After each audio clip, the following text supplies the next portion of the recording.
Talofa Maloelele, and welcome into a special episode of the 1 through 5 Footy Show, proudly part of the WesWes Network. You can go check us out on YouTube and all other streaming platforms, or find us over at the website weswesnet.com. You'll be able to find our podcast and all the others on the network over there, as well as some of the other episodes of the other clips. Welcome in the Usos for the special episode. Payne, all the way from Brisbane, mate. How's it going? Malo Tans. Seki, bro. Been really good, man. Yeah, man. Good to be on, jumping on. Malo Bobby, Malo producer Camps. Yeah, man. Yeah, looking forward to breaking down what a mean game on the weekend. Nice, Us. Welcome back. Bobby, welcome back, Us. Been a few weeks. Good to have you back on the pod. That was great. Yeah, good to be back. Good to see the boys, Sai, Camps. Man, what a game. It'd be awesome to have a chat about the game in the weekend, bro, and just this whole Pacific Championship's been mean. Nice, Us. Yeah. I think that's why we're running it back to thought the job was over during the NRL season, but it's even more exciting. I think that's why we wanted to jump at the opportunity, at least get our say in. That's what we do here is our Pacific view on the rugby league, especially with this time of the year. It's never been so exciting. With the movement, as everyone's starting to call it. Before we get into the game, though, let's go to our usual awards. Let's hand out the Isaiah Kalava All Eyes Award for the weekend of games. I'll start with you, Bobby. Your All Eyes Award. Man, this one's tough because it's obviously going to come from Toa Samoa for me, but it was hard to pick out a player that stood out. So, man, I'm gonna pick a few because I can. Two players that stood out for me from that game was Roger Tuvasa-Shek from the back. Man, he carried 296 meters, so he was the top meter eater during that game for both teams. Man, he was outstanding. Just when the forwards were needing that backup from the backs, he was the one that was just carting the ball forward, taking all that pressure off our forward pack, and he was just doing what we know Roger to be capable of doing. And it's really awesome seeing RTS coming from fullback, playing at what I think is his rightful position at fullback. We've had arguments about RTS at the Warriors and where he should play, and he's been really diplomatic about it, and not trying to ruffle feathers or rock the boat at the Warriors camp, and he says he'll play wherever he's needed according to the coach's plan. But I still believe that RTS is the man at fullback, and he's proven his worth in the Toa Samoa jersey in his last couple of games. And the weekend against Tonga team, man, RTS was the man. The second person I'm going to give all eyes to, I thought, goes to Junior Paulo. Junior Paulo set the platform, man, right from the start when he led the Sivitau for the Toa boys, and man, they caught it. Those Balangies that aren't used to it, they refer to it as theatre. And I'm like, yeah, okay, sure. If that's the only word that you have that you can recognize what those challenges are, it's theatre to them. And I'm like, man, that's not theatre. This is warfare, man. This is ancient. This runs deep in our blood between Samoa and Tonga. So, man, to see Junior Paulo, and man, he is looking amazing. I don't think I've seen Junior Paulo in better shape. He looked good at the World Cup, but he looked even better in the weekend against Tonga. And the way that he led the team, he carried the team. He was the man. And that shot on Sonny Luke, man, Solele, that guy got fighted in half. So just for that tackle alone, I'd give my all eyes to Junior Paulo and RTS in the backs. There's probably others in the team as well. Nanai for scoring his double, but for those two for me. I don't want to be too greedy. I want to leave some for you boys. Yeah, exactly. Nice, Wolf. Real good call-outs. I'll come to you, Payne. I'll come to you. Any comments on Bobby's before we move into your all eyes, Wolf? All eyes, man. I want to give it to the crowd. There's not many supporters that will out support the Tongan supporters, man, all around the world. But I thought at in Brisbane, probably the rare cities that Samoans will come out in force. Just to see the crowd. There was a lot of Tongans in the crowd as well, but man, there was a lot more Fuas and Samoan ones than there were Tongan ones. And it started on the week leading up, man. It was such an awesome fan day. It was a free event, but it was a limited numbers event, and that sold out because of the where it was, man, and the fans went crazy. And the Toa Samoa rugby league team, along with the Logan City Council, put on a really awesome show. Presented all the boys, got a really awesome fan connection. So yeah, man, like footy wise, we were a little bit of time to break that down. I could have picked any number 1 to 17 for my All Eyes on Me, but I just thought our people in terms of the supporters came in force this week supporting the tour. So yeah, bro, the Toa Samoa supporters, brother. All Eyes on Me award this week. Nice call out, Bobby. Sorry, Payne. Yeah, you guys kind of stole both my little notable mentions, because I also noted the supporters, man. Like even out here, like with all the games played over there, but there's no excuse for the supporters over in New Zealand to have parades for their heritage team. So yeah, it was so cool. Like we had a party out south on Saturday. So man, just seeing those numbers though over in Brisbane, that was crazy. Like just the scenes, just seeing how many turned out there. Like we are amazed, and just the hype that happens here.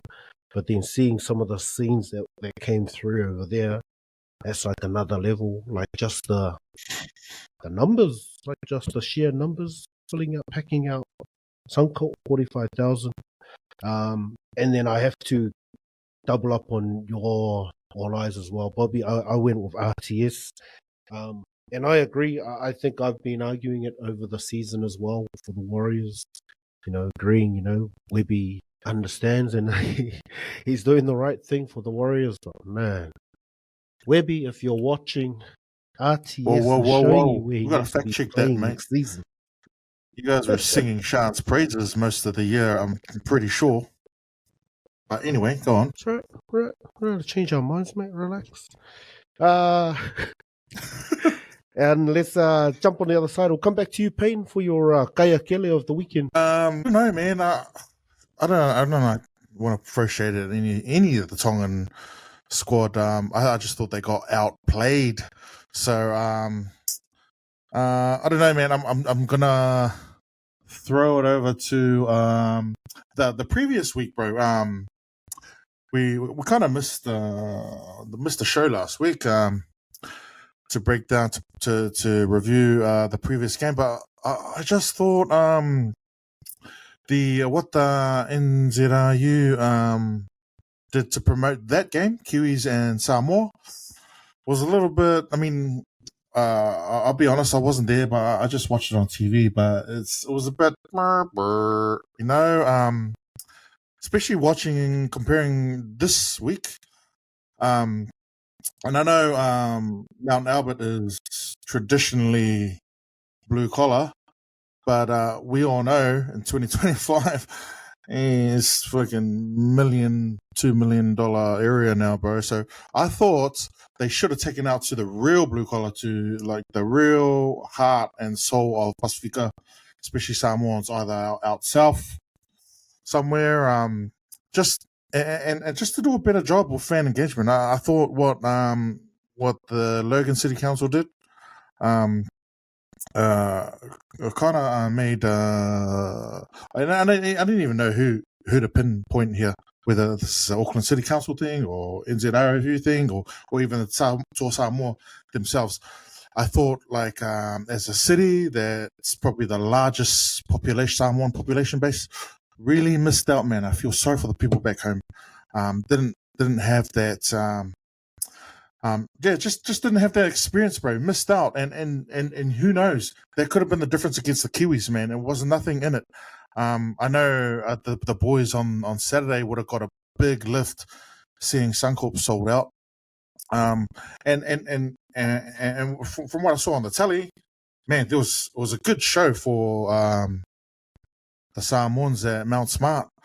But yeah, I thought the build up, and you guys can correct me if I'm wrong, it just wasn't on the same level as what I seen here in and around the streets. And I'm based in Gold Coast, but man, surely there was Samoan flags everywhere on the road here, man, leading up all week leading up to the game. So it's a bit of a left field one, but kaea kele to whoever the promoters was the previous week with Toa against the Kiwis. That's good. Bobby, we'll throw it back to you. I know you had a hand to play in the organising last week. Your comments? Fuck these other guys, man. I just want to say, similar to Simon, I didn't really want to throw shade to the Tongan team because I know how much those boys love to represent Tonga, just like our Toa boys love to represent Samoa. My kaea kele goes to those fans that can't handle their alcohol and have to ruin the celebrations by wanting to start fights at the stadium when everyone's been told to go under the covers and get out from the open because you might get struck by lightning.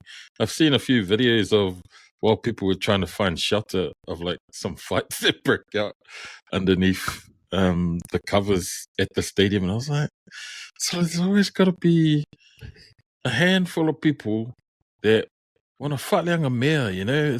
It's a celebration, like Si was talking about.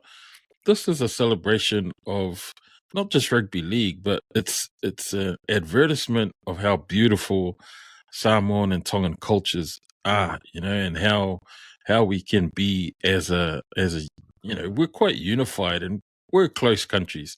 Let's not get it wrong, you know. It's rugby league, but man, Tonga and Samoa share ancient history going way back, you know, along with Fiji. So there's all of those stories that are quite common in our cultural connection. And so, you know, rugby league is just an extension of Tonga and Samoa's relationship, you know, and warfare. It's not warfare, but it's sports. And we're able to showcase the best that the NRL have to offer. And let's be honest, I've heard comments during the last couple of days as well that if you took all the Tongans and Samoans out of the NRL, it wouldn't be the same competition. Like, it just wouldn't. And now that you've got these boys representing their heritage teams, it's just super amazing. But I digress, because the kaea kele for me still goes to those people that want to ruin the celebration that the game in the weekend was. Commiseration to all the Tongan fans and to our Tongan whānau, family, ainga, because we're all related to Tongans. We've got some Tongan cousins or aunties, uncles. We've got friends who are Tongans. And they'll be hurting, just like if the result was the other way around, we'd be the same. But heck, man, I'll be supporting Tonga against the Kiwis this coming weekend. And I just hope that, you know, just so that we can get another final where Tonga plays Samoa again. And no hate on the Kiwis, because I love the Kiwis too. Like Stacey's right in our chat. It might have been shit on the Kiwis against the Toa, but to be honest, man, I'm still a massive Kiwis fan too. So, but for me, kaea kele in the weekend was all those Evalairs that just couldn't handle celebrating in a really positive way that the majority, like 99% of all of those people celebrating, tooting their horns, doing up their cars with the most ridiculous, freshy, phobious lights I've ever seen. You know, those are the people that represent Tonga and Samoa in our countries, and more power to them. Less power to those idiots that want to ruin the celebrations for everyone else. Kaea kele to those guys. Nice, Bobby. Man, you made some good points about taking the Islanders out of the comp. Maybe we'll touch on that point. I'll quickly come to my kaea kele. You both mentioned not wanting to pick one out of the Tongan team, but I guess there were other games on the weekend, and I call out the England Kangaroos game. Man, I haven't got much history on other than the NRL players out of this England side, but Jack Wellesby, like the Angus Crichton tries. I have to give this guy my kaea kele, because he, I don't know what he was doing in Crichton's first try. We just kind of kept backing off until he was at the try line, and then a weak attempt on the second tackle. So, and yeah, hard to pick it on one guy, but because I feel like it's the whole England side. But I'm going to award my kaea kele to Jack Wellesby from the England team in there. Really good game, win from the Kangaroos. Really good. I don't know if it reflected how poor England looked, but yeah, I can't see the Australian guys crying too much about who they have in their team or their performance. Saying that, I wanted to just touch on something, just with our points around the tour celebrations and the contest there. The boys, that are kind of not in the team, like it was awesome to see the display, and the boys that are in there, but some critical players that are on the fence for World Cup or just out with injury, most notably Stephen Crichton. I guess the obvious replacement there is probably Mariner, unfortunately. Your guys' thoughts? Anyone else you think Mariner gets to keep his place and maybe Critter moves around? He chucked Dean on the wing then. Sorry, bro, did you say Critter ruled out for the World Cup? No, I'm just saying those guys that have been, that haven't played at the moment, looking to come back in, who do we have to sacrifice to make room, like for those hard decisions? Yeah, sorry, bro. Yeah, I think Bobby nailed it on the head there, bro. But we also got a whole another year of footy to get through. So it's gonna be some good competition, man. Even Tango, his spot's not locked in. I thought even though he had a better game the previous one, yeah, man. So definitely good few options. I think Toa and Roger would probably be the only two in the back five that you could nail down, man. But any of those guys you could move in and around on that back five. Yeah, and saying that, you've also got Hammer. Has he recently confirmed? Is that what I've heard recently in the news? He did. At the fan day, they introduced him. He was wearing the FA guy and the uniform. Hey. And he verbally said it out to the crowd that he's officially confirmed for the World Cup. So to add to that, the question of yours also about Critter, you definitely got to fit Critter and the Hammer in their starting lineup. So with Roger, even though the way he played was awesome, man on man right now, you'd have to say Hammer would walk into that number 1 jersey. And then it becomes a fight between and Critter, throw him in there. He's the incumbent captain as well as probably the best centre going around. So those two are a lock. And then the Toa's a lock. So really, that one winger spot, the other winger spot, and the other centre spot. Yeah, man, between Bena and Roger and Taulangi, really. Yeah, interesting thoughts. Bobby? Yes, not just the backs. They've got there's talk of Tino, who hasn't committed to Australia past this Ashes series. He committed for the Ashes series, but he hasn't committed past that. So there's lots of talk swirling around Tino, and he'll be keeping a close eye on this Pacific Championship, how Toa's doing as well. And, he's just seen Hammer recommit to Samoa after playing for Australia at the last World Cup, and he'll be, quite aware that Payne Haas was massive for Australia in the last few years in their international squad, and now he's playing for Toa. And I vividly remember at the World Cup final in the changing rooms, Tino was in the changing rooms with the Toa boys after they had lost, and he had just won the World Cup for Australia, and you'd think that he would have been in the Australian dressing rooms, celebrating with them, but he was with the Samoan boys, and so there's talk about Tino. You've got Spence to still come back, playing you. Who was unavailable for this campaign. So there's forwards as well that are going to be putting their hands up come World Cup time. And like Si says, there's a whole year of really high quality NRL footy to be played. If it's anything like this year's probably been the closest that NRL has been since the year before, since last year, when we thought last year was close. And then this year was even more close with crazy close games, with top 8 teams falling to bottom 8 teams. The competition in the NRL is just getting stronger and stronger. And that's become painfully obvious with Australia and the way that they're playing against this England team over in the Ashes, that Super League is a far inferior competition to what the NRL is producing, and the quality of players that they're producing. And that's obvious when you look at across England and the boys that are in that squad that play NRL, like Rugby, and those who've played in the NRL, George Williams, I think his name is, Bateman, all of those guys that are putting their hand up to play really well in the England jersey, but then they turn up and the rest of their team's not that flash hot. So yeah, man, lots of forwards as well. Well, not lots, but some very, very significant forwards yet to return to Toa Samoa. So it's going to be a headache for the coach, but one that he'll be super happy to have.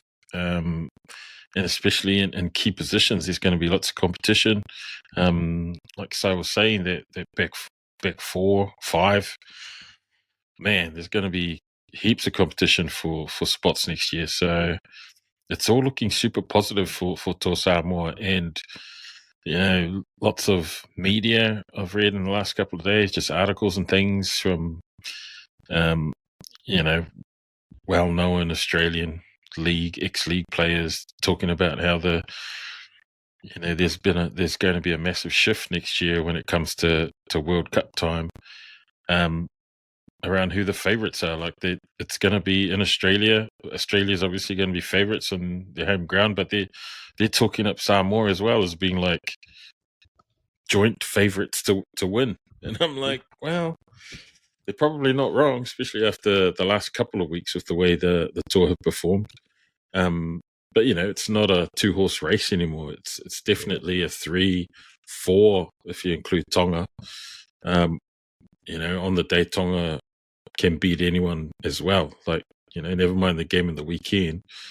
I think that's just them being rusty. That was their first game. Samoa really benefited from having that first game against the Kiwis the week before.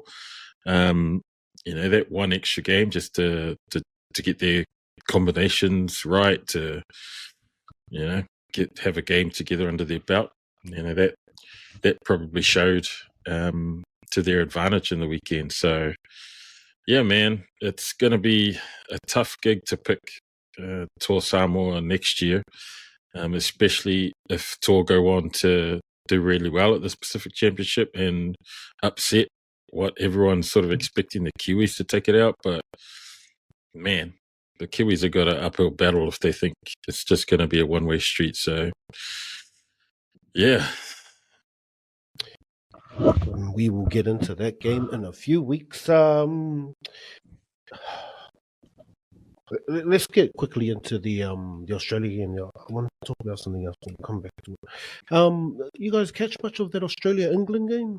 Just any thoughts you had out of that? I mentioned overall, like, it just looked poor, like that fullback. Like, I don't know much about these English players from that English league, but yeah, I don't know. That just looked poor, like at this level. After watching some of that from Toa and Toa, and then a performance like that from the England side. I don't know, your thoughts. They're hard for the guys that have travelled over there. Like, good game overall. It was 6-0 in the first half, so not pushovers. Mainly just highlights that I caught. Your guys' thoughts? Yeah, what's up? I'm like, yeah, I caught the highlights, but I want to be quick to to throw a bit of shade on this England team because remember, man, our tour boys went over there and got spanked 3-0.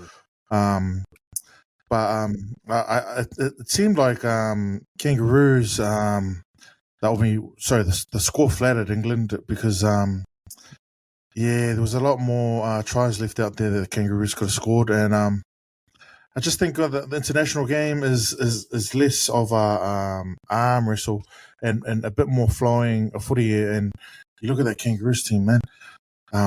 They've got everyone in their spine is a playmaker, bro. They can play make from dummy half there with Harry Grant. The halves, 2 best halves in the world.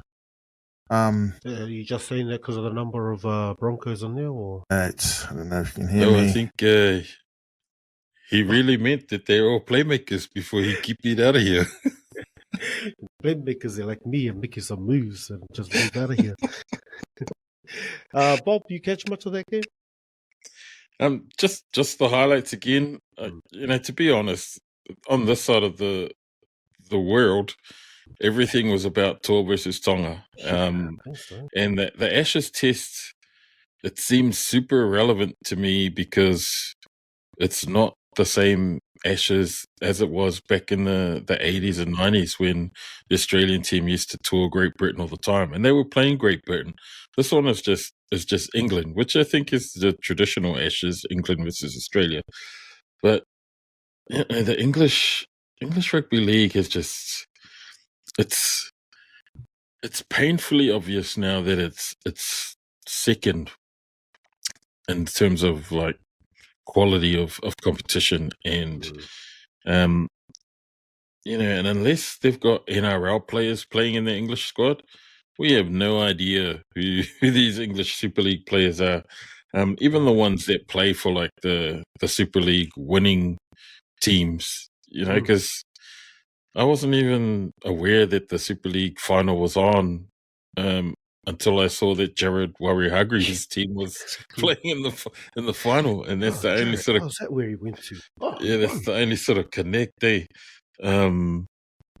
So yeah, it's the one take that I can think of coming out of that Australia-England game is that there's going to be a whole bunch of changes to the Australian team as well for next year's World Cup, because you got guys like Nawangani Tawase who's not going to be there.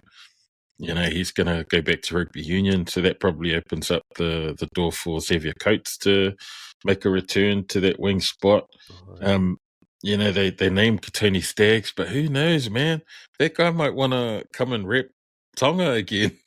Well, yeah, who knows with isn't he eligible for the Kummels as well? Yeah, that's right. Coates he played his first test for PNG. He's played one test for PNG, and then his 3 tests he played last year for Australia. So he's only played 2 more tests for Aussie than he did for PNG. So, he was born in Papua New Guinea. Yeah. He's got a Samoan girlfriend, by the way, who's playing for the Fitu. So maybe, but you look at their forward pack, Tino might be out. There's a lot of guys there that, who knows, Keon might want to come and play for Tonga. Now that he's represented Australia, I think these boys just want to tick off their bucket list that they played for the Kangaroos, and then it's like, oh yeah, I've represented Australia. Now I want to go and play with the boys.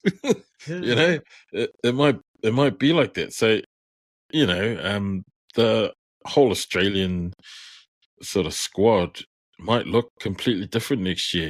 If the Broncos fail to fire next year, there might be a whole lot less Broncos in the Australian team at the end of the year. It could look completely different, and I think that's probably the more significant thing that came out of the test in the weekend. Like, it didn't tell us anything that the England Australia game that we didn't already know. We already knew that they were going to smash England. We just didn't know by how much or what the score was.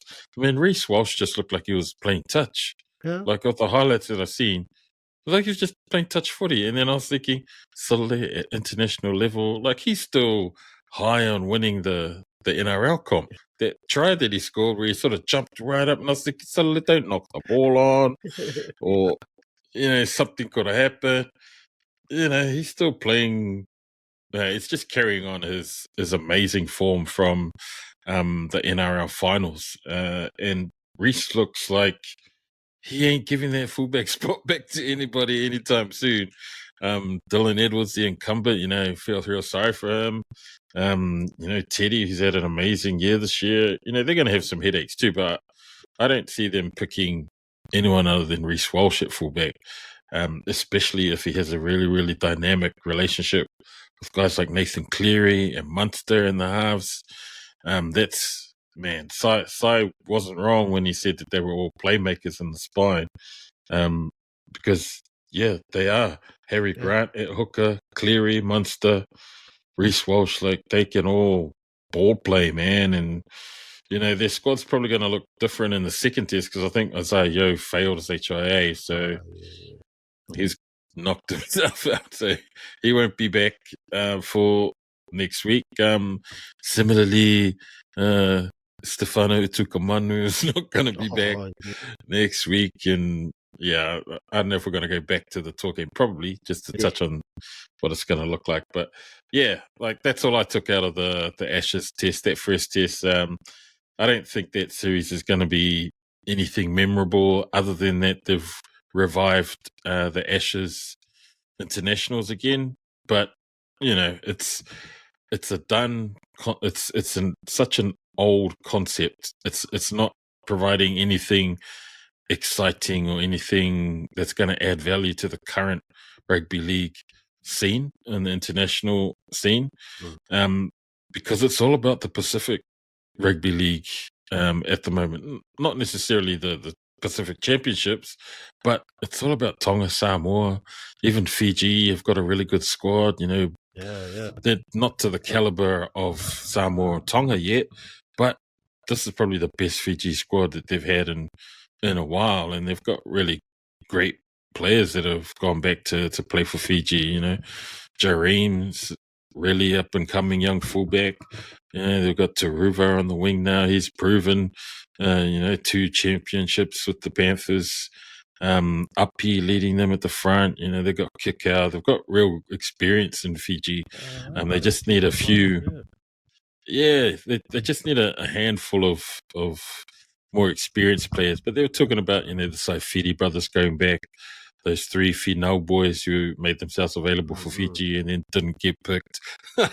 But that could change next year when the World Cup rolls around. They could have amazing seasons again for their teams and then be in consideration again once World Cup selection comes around. So, there's a lot of improvements to all the squads. But this Ashes test, it's just highlighted that the Australian squad is going to look completely different again next year come World Cup time. And England are probably going to be kaea next year come England time. And I know Sai talks about how we lost 3-0 Toa Samoa when we toured over there, but nah, I wouldn't take anything away from that. It's probably I wouldn't read too much into it. I just think that England they're putting up a pretty shit show performance at the moment, and I wouldn't see any changes happening to the second and third test against Australia either. Like those guys are probably going to get whitewashed. Nice. All right, also let's get into the game we all came to talk about. Spent far too much time on that. Let's jump into the Toa game, man. Like just the build-ups, everything that surrounded this game to finally get the kickoff. Like I mentioned, I kind of jumped in a bit late to this one, so I caught like the end of the Siva Tau, and so I had to go watch it on replay. But the game itself, just your initial thoughts, the style of play, like Toa, they looked a lot better after having a game under their belt. Like I think you saw some of Tonga, like just the disappointment we saw in our first week. Those opportunities we missed to. We could have won that game against the Kiwis with those missed opportunities, and we saw a lot of that from Tonga, just getting down in opportunities and just Yeah, maybe a bit of rust, maybe just those new combinations as well. Let's start with the Stefano. That was a big, like right at the beginning, but a big impact on what it did with the rest of the forwards. Utua Kamanu and the call on Francis Molo, nothing to happen, and the game carried on very quickly from it. Your thoughts on that from the top? Yeah, I thought that was pretty shit from the ref, to be honest. It was super early in the game, and that probably, that could have changed the outcome, I think, or at least it could have changed the direction of the game at the time. Had Molo been sin binned for that offence, and man, we've seen people get sin binned all year at the NRL level for contact to the head. Yeah. And then it comes to international level and the same thing happens. Man, and that wasn't acting or anything. That was straight flush on his chin. So I don't know what the heck these refs and how they alter their lenses that they look through when they're interpreting these infractions on the game. It's like, nah, man, you've got to call that shit down the middle, because then it makes it for a poor spectacle. And I know all the Tongan fans, yeah, hell yeah, bro. Like, they lose Tukamanu for the whole game, and now for next week's game against Kiwis, or this week coming, and Molo doesn't get punished at all. No 10 minutes. I think he was Molo put on. Was great as well. That's the other thing. Yeah, he's like hard out. And who's he played for? Is he Titans or is he Dragons now? Molo. Yeah, he's at the Dolphins. Oh, Dolphins. Well, that's the thing. Wherever he is, he's not doing enough to stand out like that every week. He left the Dragons. Awesome. He's at the Dolphins now. Yeah, like and it took away from the spectacle, I thought, of the whole game, like start to finish. Sivitao versus Sipitao, like the whole week leading up to it, the fan engagement zones, like that decision to not sin bin Molo. There were probably two occasions where I thought players could have been sent to the bin from Toa. One was Molo. The second one probably was RTS's real late in the game where he throwing opportunity. Surely they could have done better with that. Yeah, that was, and then the interpretation about how Roger was holding his arms up going for the ball or something. I was like, silly. He put his arms up after the ball was kicked faster. Yeah. That was. Like, it could have been a double pin. Like, that's just too, like, they lost out of it. Like, how can both not go their way? Yeah, and if I'm a Tongan fan, I've got reason to be salty about those two calls in particular, not going their way. But in terms of the game in general, like, Tonga just weren't in it, eh? Like, and one thing that I noticed, and then the commentators highlighted it as well, was Adam Whenua Blake. Like, that guy was guns blazing the first 15, 20 minutes. And then it's like he turned the switch off. Like, I guess that rotation is what killed it. Like, I guess that's the thing. Like, doing a lot more work, like just trying to lead that pack, and it really shows. Yeah, I think went missing. I felt sorry for him by the end. Like, hard for him to try and shine when it's like, well, I haven't even got a partner to do this with now. Yeah. Like, having, like, Mo tried his best for Tueka coming on to, but like, you're right. Like, the rotation and the ability to rotate your props in the way that you want to impact on your game plan is massive. And so losing one of their players, especially one of their front row forwards, and then the whole load of making yards falls onto Adam Whenua Blake for Tueka. And then you got guys like Ali, who are really good ball players, but then have to be used as battering rams as well to replace or to help out with the kiting the ball up. And then I think that just impacted on their halves. Not only did it not help that they had Yongi playing out of position, and I mentioned this before we came on air, Yongi out of position. But then Isaiah Katoa also had a really quiet game by his standards. Yeah. And, I mentioned this before we came on as well, that I spoke to my wife about how when the Island boys get together, like they play really, I don't want to call it island footy mentality, but it really is island footy mentality. Like there were so many sets of six where every single tackle right up into the kick was just one-up hit-ups. Like it was just hit up, hit up, hit up, hit up. And it was like everyone wanted to run up and, the Samoan phrase is whafko kingo, but it's like bash bodies. They just want to bash bodies. Like that was the only game plan for about a good chunk of that first half between Samoa and Tonga, was just see who could get that physical dominance over the other forward back and over the other team. And, there were no backline moves. There were no backdoor plays or any of that block runners. There was none of that. Everything was front door, front door, front door. Well, especially when you say like Isaiah Katoa, like that was a big play for Tonga. Like everyone thought, man, like the way he's been going with the Dolphins and the structure he plays, like during the NRL season, you go, man, he is so good, like one of the best sevens running around at the moment. Mm. And then so I think just that rotation on the forwards again, like you said, like Leka, I didn't even realize he was there until late in the game. Like these are the things if Katoa is using them the right way he wanted to. I think they will improve, but like Jeremiah Ngano, everyone knows he's an aerial threat, but Katoa as well. Yet he didn't get the chance to. Like you said, he's just running it up and smash and bang. And not getting those opportunities out the back where he can, use his other skills. Also their game plan, like it seemed like they were targeting Toa a lot. Like Toa was no slouch for returning the ball, so that was strange to me. Yeah, I think their strategy must have been to kick to To'o, but I don't think they wanted to kick to To'o from poor field position. You want to kick to To'o when you've got Tupou able to contest with him in the air, because then it absolutely rubs out To'o, because he's not an aerial threat at all. And their aerial threat of Tupou he wasn't even utilized like that.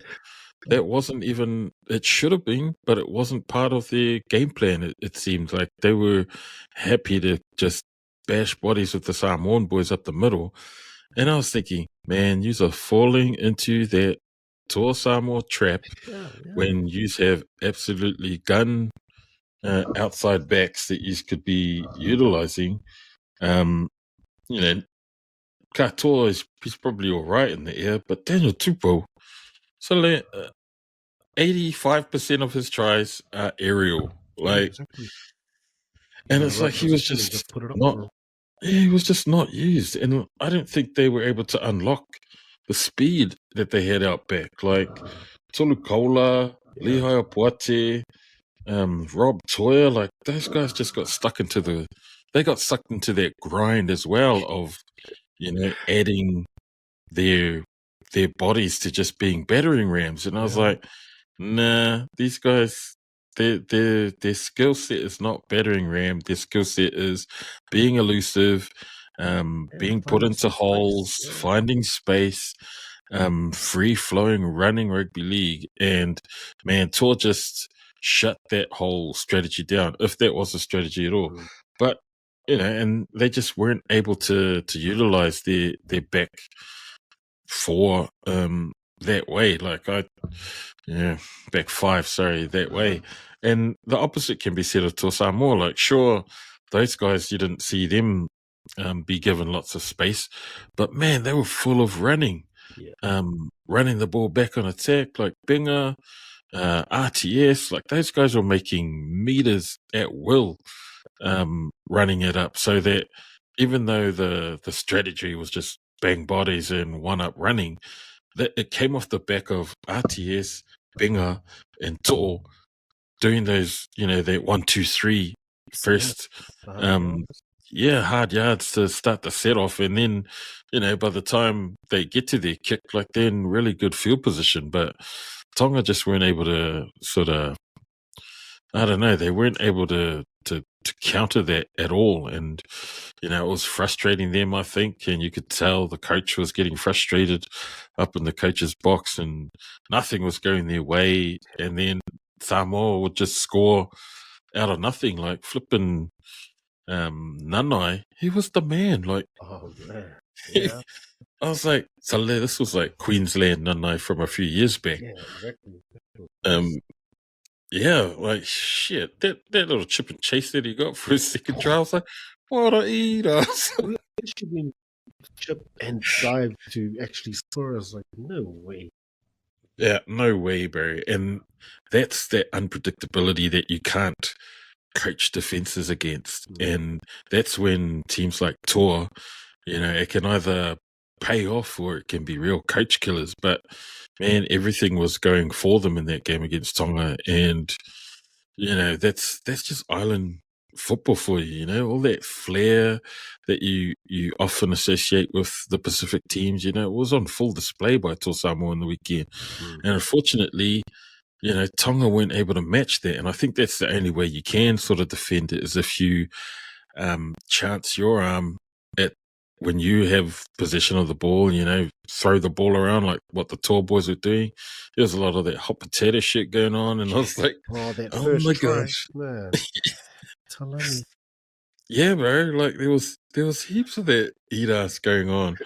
And flipping heck, that ball that Talangi got, I was like, oh, silly, this eat-ass. But man, it worked. Yeah. And then I think that's why guys like Leka, who you've seen at the Warriors this year with that similar flair, like his flair was just cancelled out by the whole Toa Samoa team doing the exact same thing back to Leka. They were playing that same sort of Leka brand of football, and he wasn't able to sort of replicate any of that stuff himself because they were too busy backpedaling. They were too busy wasting energy on defense. Flash guys, because they're getting yeah, flat out. There was just too much of that, and then again, like Adam Blake, I thought falling off, and then not really stepping into that sort of breach. You expect those sorts of players to, once there's a little bit of adversity, it's like, so you need to step up, man. You need to do something whilst the scores are still 0-0 or the scores are still close. You need to do something spectacular to try and carry your team through it. And I just thought that Adam fell off a bit. Yeah, it's just a shame that his only contribution to the weekend's games was getting the boys Versace training gears. That's about the length and breadth of Adafino Blake's contribution to Tonga last week. Because he went missing in that second half, I thought. But no fault of his own. It was through the injuries to their team, but. Yeah, just stuff like what happened with Molo and then RTS, and then all the salty Tongans are like, no, man, there was penalties, it's sin bin, blah, blah, blah, blah, blah. And then all of those guys that can't handle their like ruining celebrations. But to come back to Sai's point about hating on who's organising all the fan engagement over here, man, he's not wrong. Tonga, Samoa bring bums on seats. They bring they sell out all of those $2 shops because they buy all the flags. Far out. Even the commentators were making jokes about it. It's like, oh, we need to make a side hustle of selling flags. And I was thinking, too late, mate. Those singers got that shit on lock. That's even my daughter was commenting because she went to go buy flags yesterday. She's like, we need to go get some more flags. I don't need any more flags.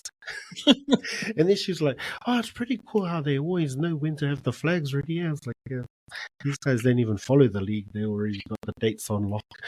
Oh, no. They already, yes, we can make $10,000 in that one game by selling. What is the month? October. Okay, let's get the flags ready.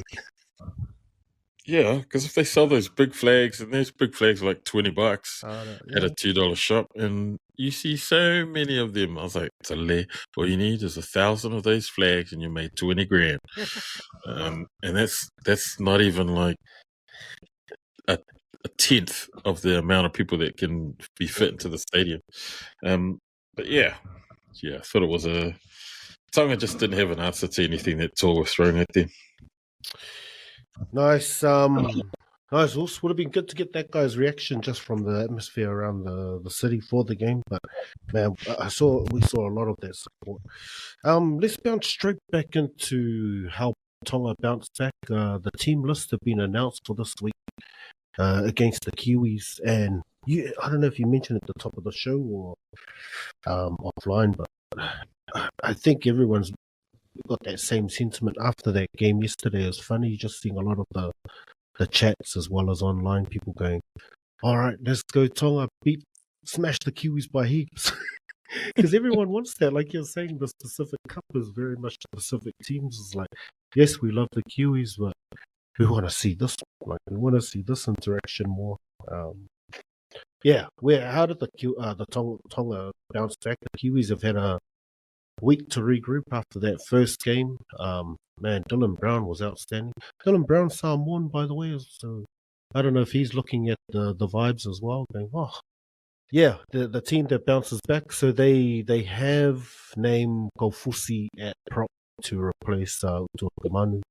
With Jason coming back in at lock and Leka put back into the bench. I don't know. Game style will definitely change. I see them improving there. Iongi back in at 5'8" again, though. Concerns. But I don't know where they changed the strategy. I think they'll be a bit more structured against the Kiwis, and that will probably play more into Tonga's favour having Iongi at 6. Because what will happen is Katoa will play a more structured game. He'll be able to unlock more of what it is that he's able to do, similar to what he's done at the Dolphins this whole year. And then Iongi just plays second fiddle, similar to how the Toa in that first game against the Kiwis, where it was the Jerome Luai show, and Blaze was just sort of playing second fiddle. And so he wasn't doing anything wrong. He was just picking and choosing his moments to insert himself into the game, which I think is what Iongi's going to do against the Kiwis as well. And they'll have a similar sort of dynamic to Blaze, because I think they're both just as dynamic as each other. It'll be an interesting game. There's a whole lot of boys that have come in for the Kiwis. Just looking at who they bring in, and they've still got Keanu at reserve. Scott Sorensen. Xavier Willison comes onto the bench. So they pretty much keep their team unchanged from game against the Toa. Except for Mulitalo. They've brought Seb Chris in for old Round Dog. Which is funny, I didn't realize that Seb Chris was a Kiwi. Yeah. This whole time I thought Sebastian Chris was Fijian. Oh. Well, Fijian Apuliki. Actually, no, I thought he was Papua New Guinean. I wonder if he's just Kiwi or he's... Yeah, so that's interesting. So that's the only change to the side that I can see. I don't know. You can look at all the analysis you want, but really it's just going to be who wants to win this game more, man. It's going to be exactly like the Tour game, which is the Kiwis. Like the Kiwis, I think, I won't say that they wanted it more. I just think they capitalized more on the opportunities than Tour did during that game, because there were a few tries that went bigging for Toa Samoa in that game against the Kiwi boys. And, I don't think the Kiwis won. I just think Samoa lost the game for themselves because they didn't utilize on those lost chances. So, it'll be interesting because Tonga have also lost Rob Toya. He's out. So you've got Alamoti pairing with Kola in the centres. Yeah, I don't know. It'll be a completely different approach from Tonga because they won't be playing against island brothers, so you won't get that whole island sort of footy styles where they're bashing Especially it with up. Jason back in there, I think Yeah, nah, hard a out. lot It's more going to be structure. proper structure. There's going to be backdoor plays. They're going to utilize all the things they've trained for. It won't just be one up the guts, one off the ruck running. They're going to be more expansive, I feel. So that will play into their advantage a bit more, and hopefully they can utilize guys like Ali, like Tupou in the air, out wide. You know, Katoa's been the man at the Storm for those little bombs that he's been getting from Jerome Hughes, or grubbers along the ground. You know, they need to do all of that stuff with the players that we've seen during the NRL season. Like, they can't just underutilize them and just use them as battering rams, because otherwise the Kiwis will run away with this game. But I think it's going to be a close game, and hopefully Tonga can get over them. Yeah, well, over them by quite a bit. We need. I think that's how it works. Oh yeah, they need to beat them by like 20 something, eh? Yeah. Nice. Yes, I agree. I see the Tongans getting up over that. I think it just a bit of rust. First time back together.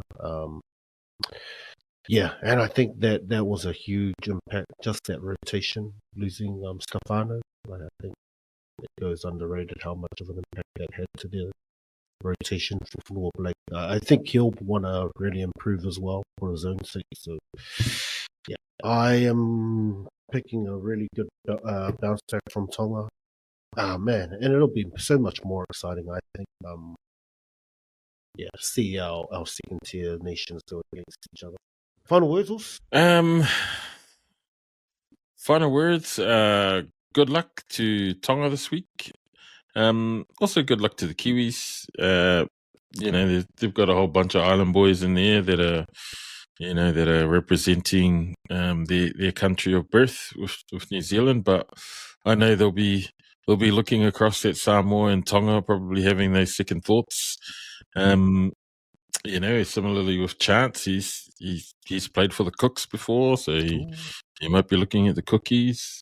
You know, and that could definitely factor into the next World Cup with Keanu Kinney hot on his heels, keen to take that fullback spot. But yeah, good luck to all the girls teams as well that are playing. You know, that's been interesting as well, watching Fitu play in the Kiwi Fern, sorry. Congrats to my son's Kotahi team that took out the national Maoris. They had some good input from old Warriors boys, Bodine Thompson and Patrick Herbert in their team. So I was like, these guys bringing in all the ex-Warriors. But it was a tough game that they won 14-4, I think it was, against the Ngāpuhi team, come down from up north. Congrats to Ngāpuhi for being runners-up. You took out first place in the haka. But yeah, glad that it's a short week. Hope everyone enjoyed the Labour weekend holiday yesterday. Nice, Bobby. No final words from me. Thanks. Shout out to all the Samoan supporters. Looking forward to those parades. Sure, we'll put a parade on, even though it's Kiwi Tonga this weekend. We'll still find an excuse to join in somehow. Samoans always find a way. Thanks for tuning in. Please go check us out on the website. We've got a new channel. We're publishing now under the WesWes Sports channel, but you'll still be able to find us on the same YouTube links. You'll find the latest links in the show notes, as well as the website WesWesNet.com. Thanks for tuning in, and we'll catch you with the wrap of Kiwis versus Tonga next week. I'll see you next time. Cheers, Bobby.